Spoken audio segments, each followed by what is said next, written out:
নেতারা, আমাদের রাহবারেরা এই বাংলাদেশকে ভালোবাসত। আমাদের রাহবারেরা এই বাংলাদেশের মাটিকে ভালোবাসত। আমাদের রাহবারকে বলা হয় রাজাকার। জামাত ইসলামের একজন নেতা কিংবা কর্মীকে পাবেন না যারা পাকিস্তানের কোথাও বাড়ি বানিয়েছে, গাড়ি বানিয়েছে কিংবা ব্যবসা করেছে।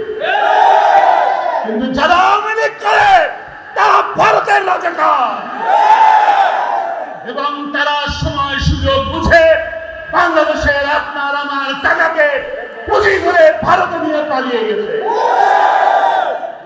কাজেই আগামী নির্বাচন আপনার লড়াই, ভারত থেকে আগ্রাসন মুক্ত হওয়ার লড়াই, আগামী দিনের লড়াই, ইসলামকে আপনার দেশে রক্ষা করার লড়াই, আগামী দিনের ভোট আপনার আমার স্বাধীনতা রক্ষা করার ভোট।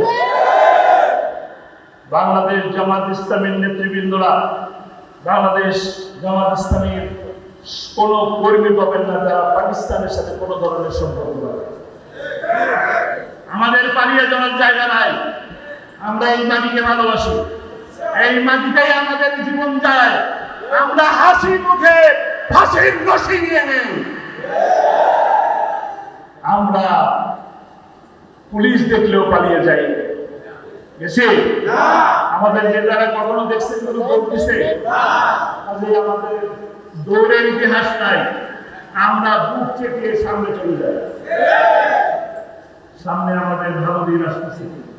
গোটা বাংলাদেশ ব্যাপী আমাদের রাহবারদের যে রক্ত পড়েছে, রক্ত ঝরেছে, জীবন দিয়েছে, আমাদের নেতা কর্মীরা যে জীবন দিয়েছেন, সেই রক্তের উপরে বাংলাদেশের মাটিতে আজকে মানুষ চায় একটি কল্যাণমুখী, একটি ইনসাফ ভিত্তিক সমাজ প্রতিষ্ঠা হতে চায়।